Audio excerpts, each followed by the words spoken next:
오늘 저희는 사무엘상 7장을 함께 읽었습니다. 오늘 말씀을 통해서 깨닫는 은혜와 또 응답받는 축복이 넘쳐나시기를 바랍니다.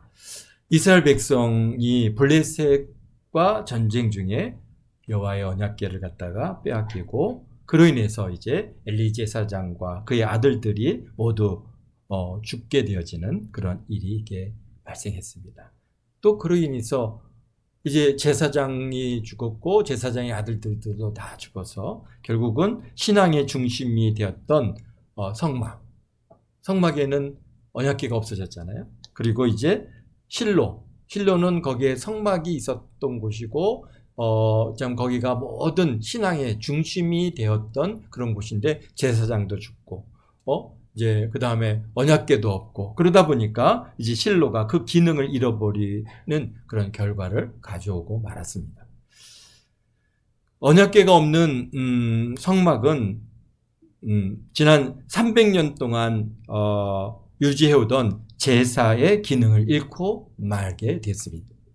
언약궤가 블레셋에서 다시 이스라엘로 돌아왔지만은 베스메스 사람들이 여호와의 궤를 들여다보는 바람에 거기서 어떻게 됐습니까? 5만 70명이 죽음으로 이 언약궤를 갖다가 이제 그 베스메스에 두지 못하고 어디로 보냅니까? 길앗 여아림 주민에게 야 너희가 내려와서 이것을 너희에게로 옮겨가라 라고 요구하게 되는 것을 우리가 지난 6장까지 보았습니다.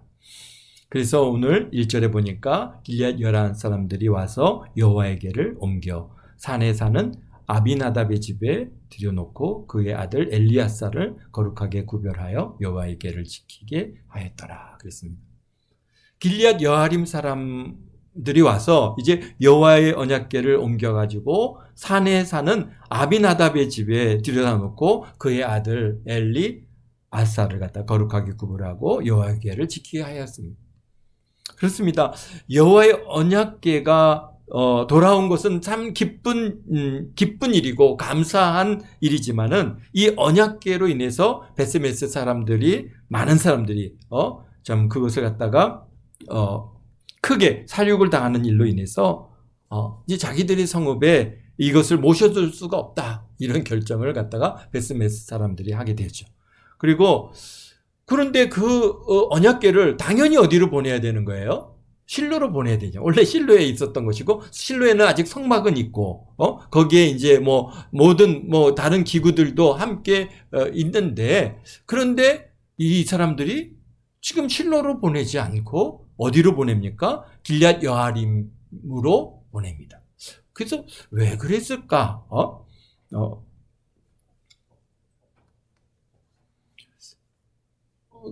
그런 거 갖다가 생각해 봤습니다. 물론 성경 안에는 그것에 대해서 이제 이렇게 말씀이 없기 때문에 정확하게 우리가 이래서 그럴 것이다라고 명확하게 얘기할 수 없지만은 그러나 이제 기본적으로 우리가 볼 수 있는 것 중에 하나는 실로의 엘리 제사장과 그의 아들들이 다 죽었지 않았습니까? 그리고 이제는 그러다 보니까 이제 그 실로를 중심으로 했던 그러한 성막의 그런 예배 또는 영적인 그러한 모든 과정들이 다 무너져 버린 것이죠. 그러니까 사실 언약궤를 보내도 섬길 수 있는 지금 이제 당장 제사장을 세워야 되는데 제사장을 갖다가 지금 베스메스 사람들이 아론의 자손들이잖아요. 그러니까 그들 중에 제사장을 갖다 누군가를 세웠을 수 있을 텐데 거기서 또 5만 70명이 다 죽고 말았습니다. 그러니까 이게 우리가 어떻게 될까 아마 많이 고민했을 겁니다. 그리고 어쨌든 실로에는 여호와의 언약궤를 섬길 수 있는 제사장들이 이제 없습니다.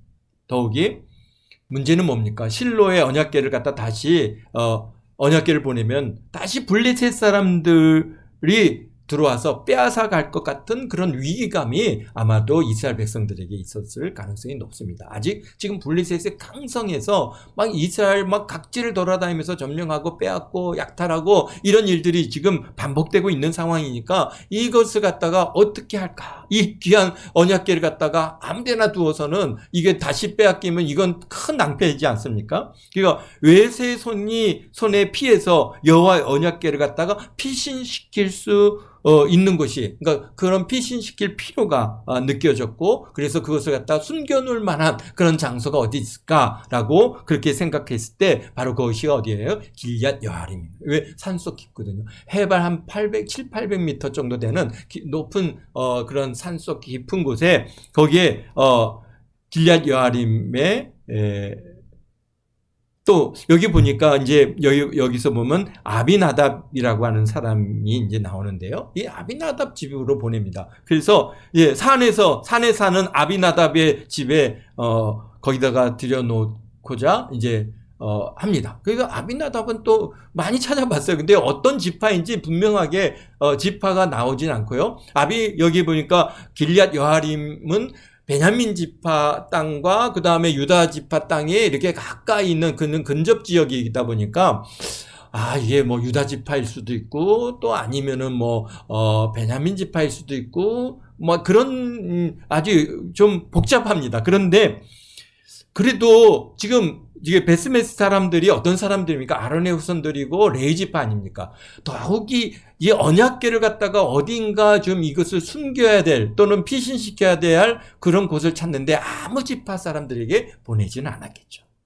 그들이 다 같은 레위 지파에는 네트워크가 돼 있어서 어디에서 누가 살고 있는지는 다 이미 잘 알고 있었을 것입니다. 그렇기 때문에 아마도 이 아비나답은 레위 지파였을 가능성이 왜? 여호와의 언약궤를 그들에게 맡겨야 되니까. 근데 거기에 보니까 또 더구나 아비나답의 아들 엘리아사를 갖다가 거룩하게 구별해서 여호와의 궤를 지키게 하였다라고 그렇게 기록하고 있어요. 그래서 엘리아살 많이 들어본 이름이죠. 누구 이름하고 같습니까? 에르아살이라고 하는 이름 있죠? 누굽니까? 바로 아론의 아들. 그래서 아론의 제사장 직무를 이어갔던 그 아들이 에르아살인데요. 그렇습니다. 그러니까 엘리아살 다 이게 같은 이름인데, 그러니까 성경에서 이름이 보면은 그 지파를 갖다가 대변하는 이름이 많습니다. 그래서 스가랴가 여기 요한을 세례 요한이라고 이름을 지으려고 할 때 당신 집안에는 그런 이름이 없는데 왜 요한이라고 하느냐라고 하는 것처럼 그렇게 집안이 이게 다 그러한 지파별로 그렇게 이게 잘 사용되는 그러한 이름들이 있어요. 뭐 우리들도 그렇지 않습니까? 성리 이제 김씨들에 보면은 뭐 이렇게 서로 그 돌림자를 통해서 이제 이름들이 이렇게 비슷비슷한 그런 이름들이 반복되는 것을, 그래서 이 사람이 이렇게 몇째쯤 된다 이런 것들을 갖다 우리가 이제 알 수 있게끔 하는데요. 그러니까 더구나 지금 이스라엘은 철저하게 그런 지파별로 족보가 아주 분명한 나라 민족이었는데, 그런 걸로 봐서 엘리아살이라고 하는 이 사람도 레위 지파에, 그러니까 성경에서 엘리아살이 딱 두 사람이 나와요. 그 아론의 아들 에르아살하고 그 다음에 여기 아비나답의 아들 엘리아살 두 사람이 나오거든요. 다른데 이렇게 찾아보니까 없는 것을 찾아보고, 그래서 이 사람도 그래서 이 언약궤를 갖다가 지금 여기에 보니까 아비나답과 엘리아살에게 맡겨놓는 이유 중에 하나는 그분들이 레위 지파이겠구나라고 하는 그러한 추론을 갖다가 해볼 수 있지 않았나 그런 생각이 듭니다.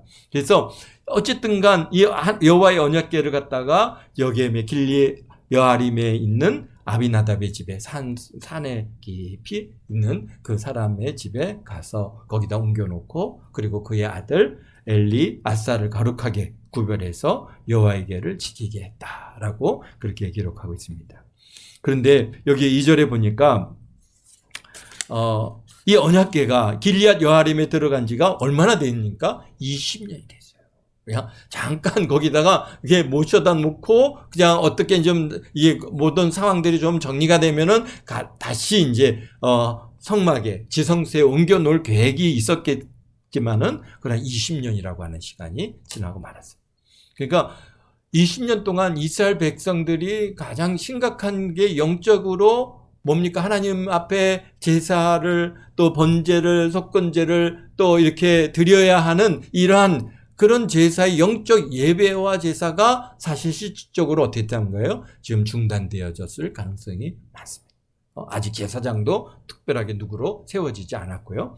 그러니까 얼마나 영적으로 답답했겠습니까? 물론 대부분 여러 가지 여기 이스라엘이 범죄하는 일들이 많지만 그래도 그들 안에는 신실한 그러한 유대인들이 있었을 텐데 그들은 정말 하나님 앞에 제사하고 하나님을 예배하고 하나님 앞에 참 뭔가 예물을 드리고 제물을 드리고 번제를 드리고 속건제를 드려서 죄의 문제를 해결하고 막 이런 것들을 해야 되는데 그러질 못한 지 벌써 20년이니까 얼마나 그들이 정말 여호와를 갖다가 얼마나 정말 찾고 사모했을까 우리가 그려지고 있습니다.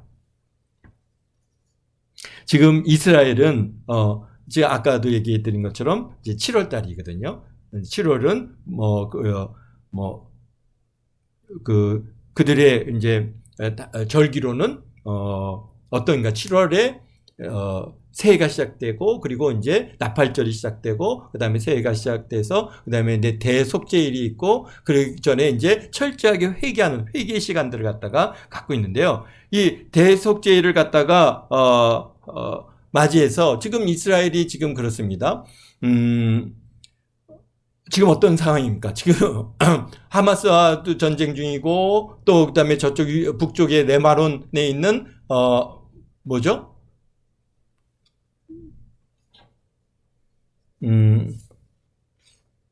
뭐 어떡한 레바논과 있는 사람들과 전쟁 중인데 그래갖고 막 계속 로켓이 날라오고 미사일이 날라오고 그런 아주 그래서 그냥 이스라엘에 있는 이제 한국 교민이 이제 이렇게 올려놓는데요. 하루 종일 이 핸드폰이 막 뜨거울 정도랍니다. 왜냐면은 미사일이나 로켓이 날라오면 계속해서 이 알람이 뜹니다.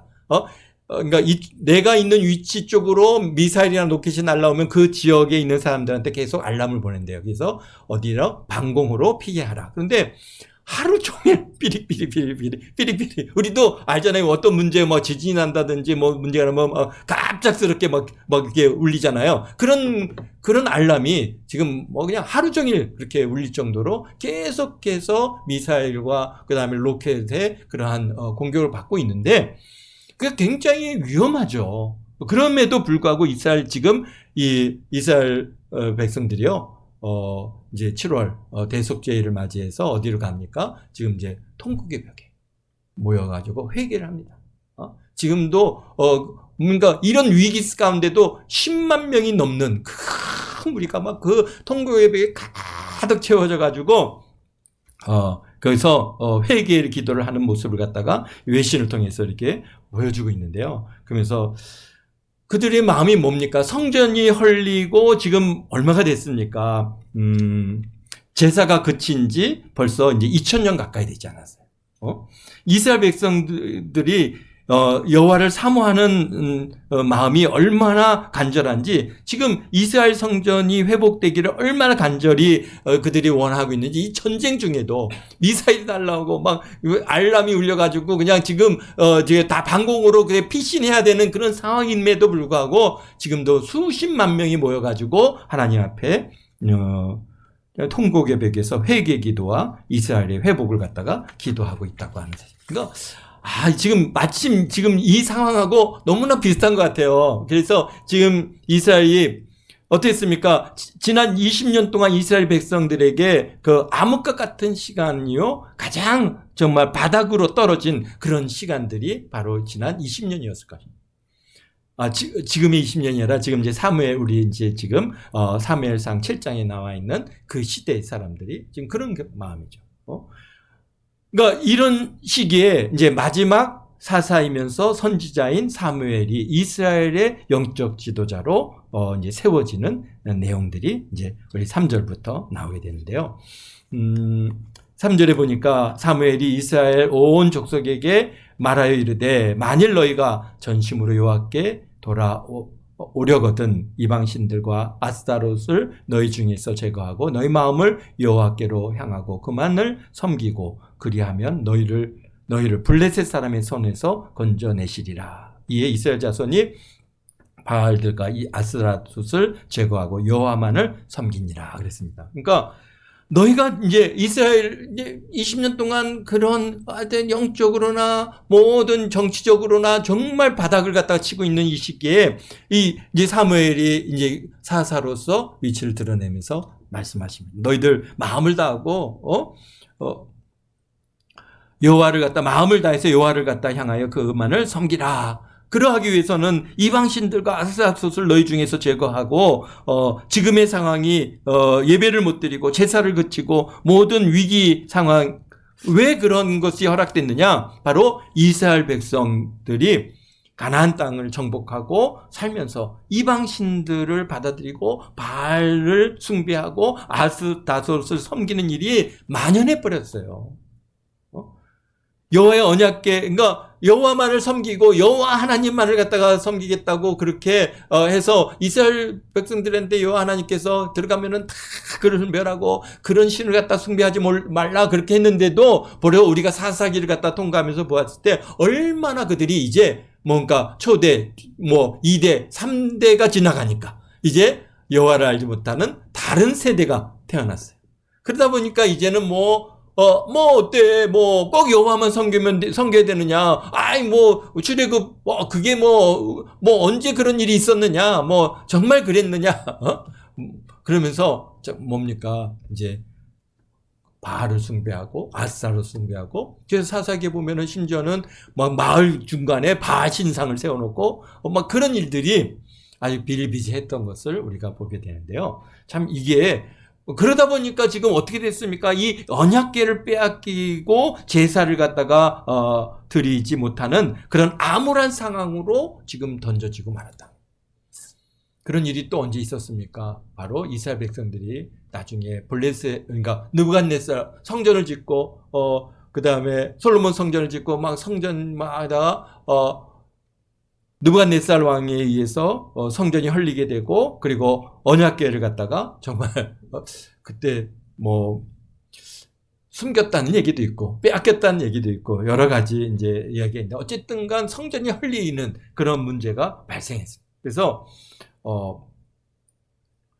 여호와를 갖다가 영적으로 타락하고 우상 숭배하고 여호와 하나님을 갖다가 멀리할 때 결국 가장 소중한 것을 잃어버리게 되는 그런 상황을 이미 이스라엘이 여기서도 겪은데 또 겪습니다. 그리고 또 한 번 더 완전히 이제 2000년 전에 로마의 티토 장군에 의해서 완전히 이제 이스라엘이 성전이 다 헐리고 지금은 이제 언약궤가 어디 있는지도 모르고 다 이제 그때 분명히 이 그림에 로마 그 제국 시대에 여호와의 성전에서 갖고 나온 그 등잔대를 갖다가 딱 쥐고 그 로마 승전가를 불리면서 로마 시내로 들어오는 그런 그림을 갖다가 그려진 것들이 지금도 남아 있는데요. 그렇습니다.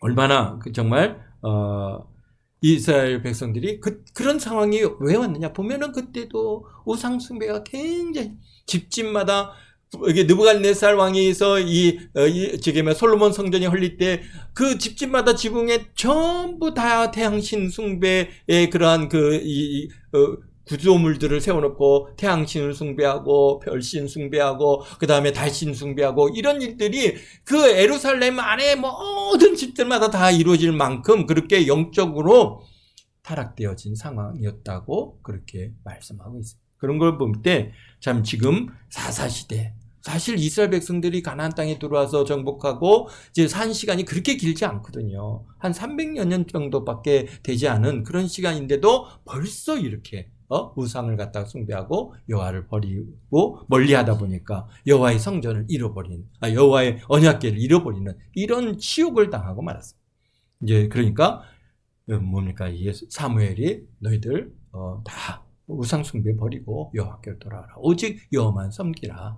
그러니까 이스라엘 백성들이 바알과 아스타스를 다 제거하고 여호와를 섬깁니다. 그러니까 이제 5절에 사무엘이 이르되 온 이스라엘은 미스바로 모이라. 내가 너희를 위하여 여호와께 기도하리라 하네. 그랬습니다.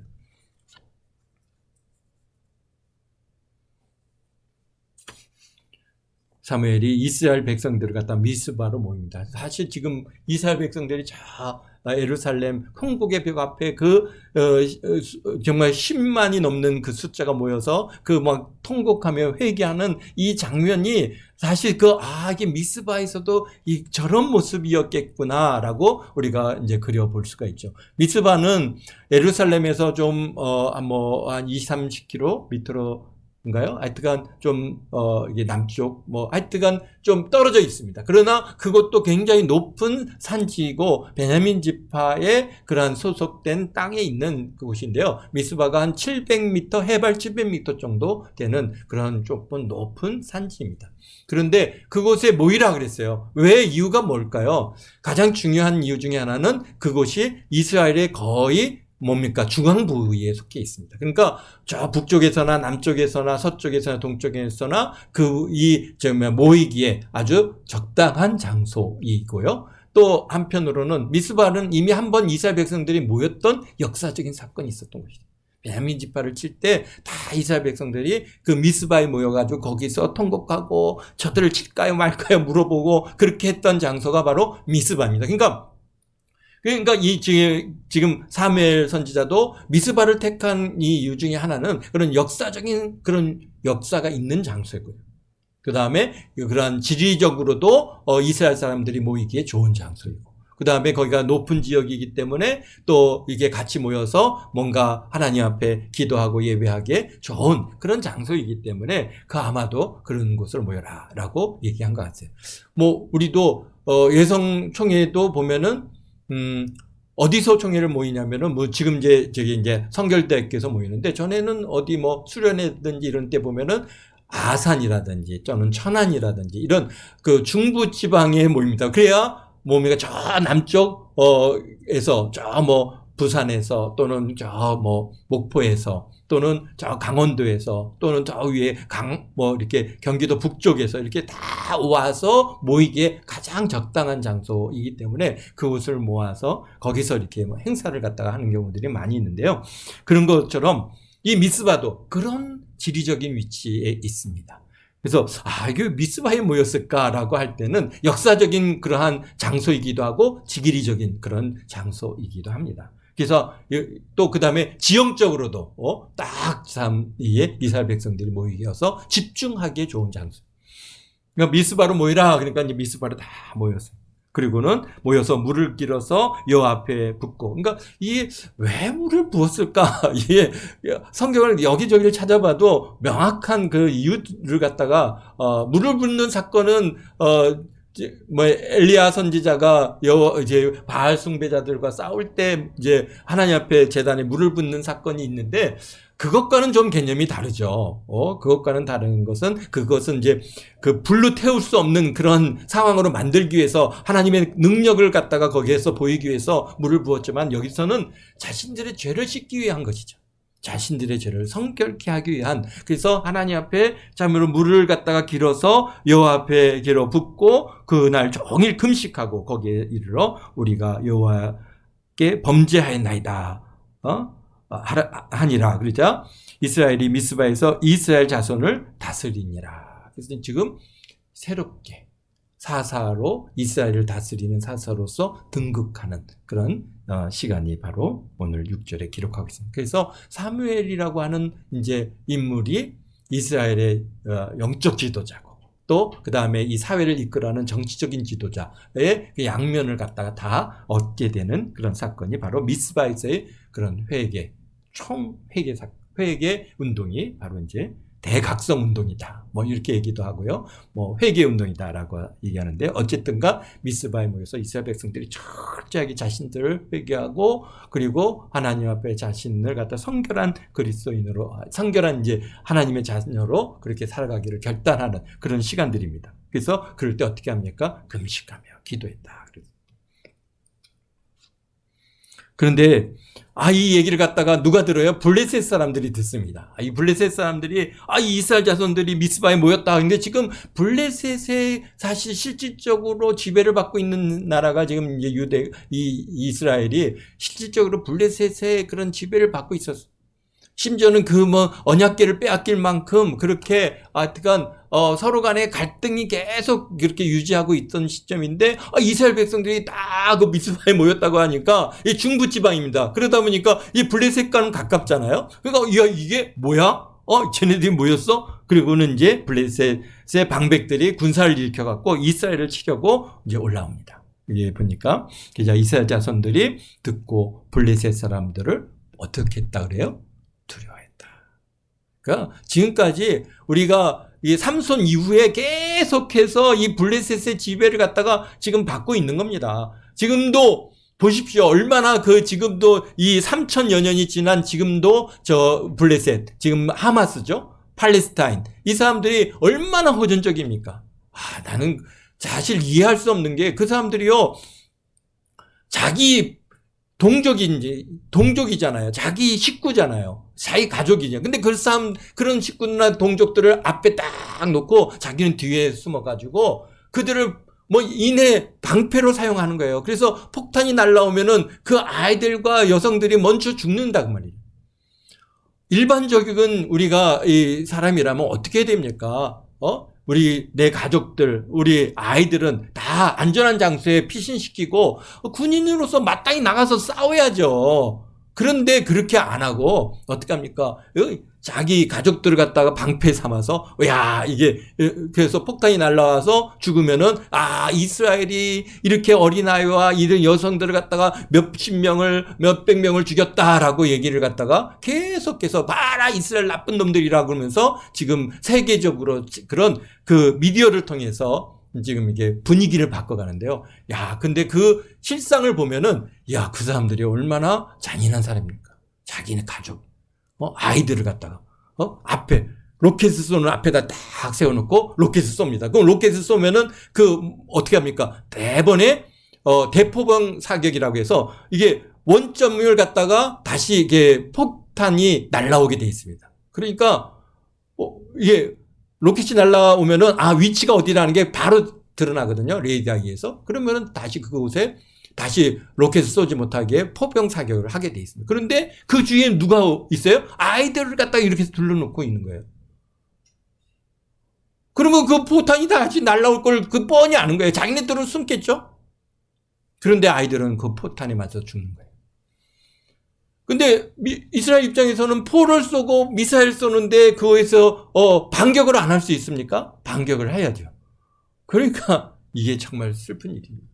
그러니까 이렇게 그런 심령들이 이 블레셋 사람들이 그때부터 지금까지 계속해서 그들의 심령 안에 이렇게 좀 계속 자리 잡고 있는 그런 잔인함이 참 놀라운 일입니다. 참 마음 아픈 일이고. 어쨌든가 이 블레셋 사람들을 두려워했다 그랬어요. 그죠? 여기 8절에 이스라엘 자손이 사무엘에게 이르되 당신 우리를 위하여 우리 하나님 여호와께 쉬지 말고 부르짖어 우리를 블레셋 사람의 손에서 구원하시게 하소서라고 요청을 합니다. 그래서 사무엘이 먼저 어떻게 합니까? 젖 먹는 어린 양 하나를 갖다가 가져다가 온전히 번제로 여호와께 드리고 이스라엘을 위하여 여호와께 부르짖음에 여호와께서 응답하셨더라. 젖 먹는 어린 양, 그러니까 몇 개월 정도 된 거야? 3, 4개월? 몇 개월 정도까지 젖을 먹나요? 양들은? 네, 그거는 잘 모르겠는데요. 그러니까 아직 정말 1년도 안 되고 지금 젖을 먹고 있을 정도로 그렇게 어린 양이랍니다. 그런 어린 양을 여호와께 온전히 번제로 드리고 여호와께 부르짖으니까 여호와께서 응답하시다. 그래서 여기 10절에 사무엘이 번제를 드릴 때 블레셋 사람이 이스라엘과 싸우려고 가까이 오매 그러니까 번제를 드리는 이 시간이 그냥 뭐 순간 그냥 금방 뭐 5분, 10분 이렇게 금방 이렇게 드려지는 게 아니잖아요. 어린 양을 잡고 각을 뜨고 피를 흘리고 그 다음에 거기에서 이제 제단을 쌓고 그 다음에 밑에 불을 떼고 그래서 하나님 앞에 번제를 드리는데 꽤 그래도 나름 시간이 걸리는. 그런데 그 사이에 지금 블레셋 사람들이 지금 막 가까우니까 얼마 안 되거든요. 그러니까 막 지금 미스바로 그냥 막 사람들이 밑에서 아마도 이제 막 이 블레셋 군대가 지금 치고 올라오는 그런 상황이었을 거지. 이스라엘과 싸우려고 가까이 오매 그날에 여호와께서 블레셋 사람의 큰 우레를 바라여 그들이 어지럽게 하시니 그들이 이스라엘 앞에서 패한지라. 이제 하나님께서 친히 행하시잖아요. 어떻게 합니까? 큰 우레를 갖다 막 번개로 그냥 막 그들 갖다가 막 지금 블레셋진을 치니까 이들이 그냥 막 어지러워 놀래가지고 막 흩어지기 시작해. 그럴 때 결국은 이제 이스라엘 앞에서 패한지라. 이스라엘 사람이 미스바에서 나가서 블레셋 사람을 추격하여 벳갈 아래에 이르기까지 쳤더라. 그러니까 이제 쫓아가서 그냥 이제 이 블레셋을 이제 쳐서 그들을 이제 죽이는 것이죠. 그러니까 이스라엘이 이제 돌을 취해서 미스바와 센 사이에 세워 이르되 여호와께서 여기까지 우리를 도우셨다 하고 그 이름을 에벤에셀이라 하니라. 아멘. 그리고 이제 이에 블레셋 사람들이 굴복하여 다시는 이스라엘 지역으로 안에 들어오지 못하였으며 여호와의 손이 사무엘이 사는 날 동안 블레셋 사람을 막으심에 블레셋 사람들이 이스라엘에게서 뺏었던 성읍 에글론과 가드까지 이스라엘에게 회복하니 이스라엘이 그 사방 지역을 블레셋 사람의 손에서 도로 찾고 이스라엘이 아모리 사람과 사람 사이에 평화가 있었더라. 아멘. 그러니까 어떻다는 거예요? 지금 이게 정말 이 영적 지도자 한 분, 사무엘이라고 하는 한 영적 지도자가 물론 상황이 이스라엘 백성들이 사무엘을 따르고 그에게 회개하고 미스바에 모여서 정말 회개 기도와 대각성 기도회를 가졌지만은 그러나 어쨌든간 사무엘이라고 하는 영적 지도자 한 분이 세워짐으로써 이스라엘이 그런 평화의 시대를 갖다가 열어가시는 것들을 우리가 보면서 그러니까 우리의 영적 지도자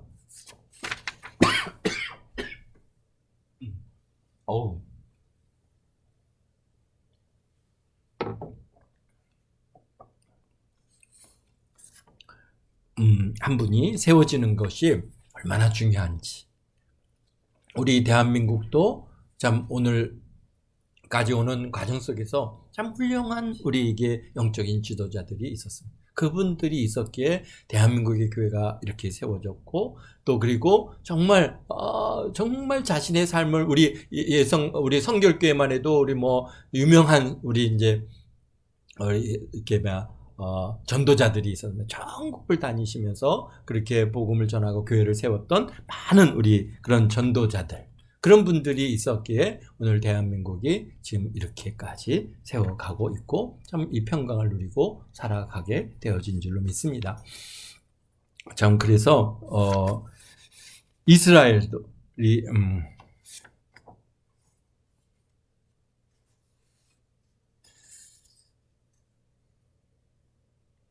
15절에 뭐라고 했습니까? 사무엘이 사는 동안에 이스라엘을 다스리되 또 블레셋이 정말 사무엘이 있는 동안 그들을 쳐들어오지 못한 평화의 시기란을 허락해 주셨습니다. 그래서 이제 사무엘이 여기 보니까 베델과 길갈과 미스바를 순회하면서 순회 목회를 또 정치를 해 나가시는 거 주로 이제 그의 고향이었던 라마에 집이 있었던 라마에 이제 머물면서 이렇게 이제 돌아다니셨던 것들을 이렇게 기록해 주고 계십니다. 그렇습니다. 그러니까 새로운 지도자 영적 지도자 한 사람이 얼마나 중요한가를 오늘 17장에서 우리에게 보여주시는 겁니다. 백성을 바르게 이끌고 여호와께 복종하고 하나님만 섬기며 살아가도록 인도하는 인도자가 있느냐 없느냐에 따라 이스라엘의 삶이 완전히 달라지는 걸 봐요. 그 앞섰던 엘리 제사장 때는 정말 이스라엘은 형편없어. 그의 아들들이 정말 문제가 많았기 때문에 사실 그래서 라마의 영적 그런 권위조차를 다 잃어버린 것이죠. 실로의 영적 그러한 그 권위를 다 잃어버리게 됐고, 결국은 이제 그러나 그 이후에 사무엘이라고 하는 정말 하나님 앞에 신실한 그런 영적 지도자가 세워지니까 이스라엘이 평안을 얻어요. 그리고 그 이후에 정말 계속해서 우리 다윗과 같은 그런 인물을 세워가시는 이런 과정도 전부 그 사무엘 우리 선지자의 손에서 이루어져 가게 우리 하나님께서 역사하시는 걸 보면서 우리가 정말 이렇게 영적 지도자가 그렇게 중요하냐 이렇게 생각할 수 있겠지만은, 그러나 그분 한 분이 어떤 분이 세워지느냐에 따라서 그러니까 대한민국이 정말 큰 변화를 우리가 겪을 수도 있고, 또 하나님 앞에 더 바르고 하나님께로부터 큰 복을 받고 누릴 수 있는 그러한 은혜의 길을 열어가게 된다고 하는 사실을 우리가 잊지 마시고, 앞으로 우리 김시원 전사님 이렇게 이제 앞으로의 그런 목회자로서의 길을 가게 될 때 우리 하나님께서 우리 전사님을 통해서 또 얼마나 놀라운 일들을 이루실지, 참, 그래서 우리 대한민국을 변화시킬지, 아니면 전 세계를 변화시킬지, 우리가 그런 기대를 가지고 우리 전사님을 위해서 기도해야 하시기를 주님의 이름으로 축원드립니다. 아멘. 네, 기도하겠습니다. 거룩하신 아버지 하나님,